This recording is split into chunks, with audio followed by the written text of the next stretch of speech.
Prosecuting Authority, Justice and Correctional Services in order to stabilize political violence in the province and beyond. The work of the task team extends beyond the KZN borders.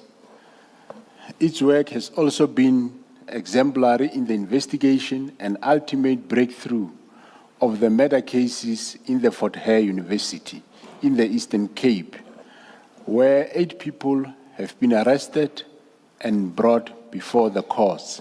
The task team is also assisting in investigating in the Limpopo and Mpumalanga province. Lastly, as we edge closer to the national general elections next year, the efforts are being solidified to boost the work of the IMC as well as investigations. In enhancing the work of the task team, the IMC has resolved that there will be dedicated courts to speedily prosecute these matters. The IMC again calls for political parties to strengthen internal mechanism to diffuse inter and or intra tensions and instability that may escalate and lead to political attacks and killings. I thank you. And if I can just ask you to turn back to your statement and please deal with... Before moving on, Yeah. this is the Minister Cele says this a year, 3 months before the disbandment instruction. So for the picture to be complete, you would have to touch on whether anything that tended to detract from what the minister says here had happened during that period, 1 year, 3 months. Had anything happened that detracted from the positive remarks by Minister Cele? No, Commissioner, there was nothing that negative that we could have said happened with the task team that might have changed opinions. The task team kept on doing good work all the way. Thank you. Yes. Maybe just to complete that, did the IMC, between the period after the former minister made that statement and before the disbandment, ever express any dissatisfaction about the work of the PKTT and not achieving its mandate?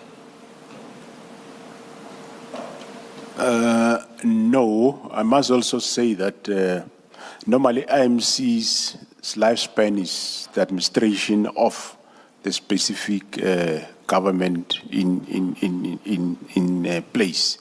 So there wasn't IMC appointed, but there were ministers in those departments.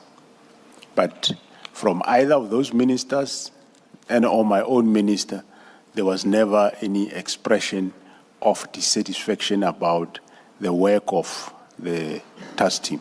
Dissatisfaction, you mean? Yeah, there was never an expression of any dissatisfaction? There was never expression of any dissatisfaction from any minister, including Minister of Police. Yes, no, we'll deal with that, because you then say, when you deal with that letter, you say it came as a shock and a surprise. But let's deal with it when we get to that point. Mr. Mtawi, before you proceed. Yes. In this media statement, General, in that last page, 370, there's now a reference to the task team assisting in Limpopo and Mpumalanga provinces. You haven't said anything about it in your statement, and neither did General Mkhwanazi speak to Limpopo and Mpumalanga. Do you care to share any more detail?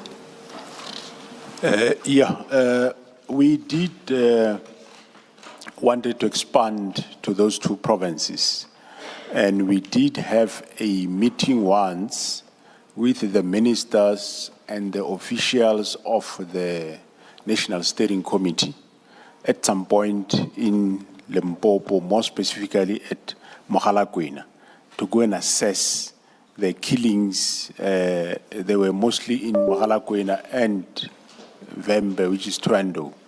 And in that assessment, we found that the provincial team is on course. They don't need any assistance. And so there was no further necessity to go and assist in that specific province. In Mpumalanga, there were cases, there were cold cases that we needed to relook at, and that has never happened. We never extended to get to Mpumalanga. It was something that will still be done. Thank you, Commissioner Baloy. General, if I can ask you to turn back to your statement and deal with paragraph 92.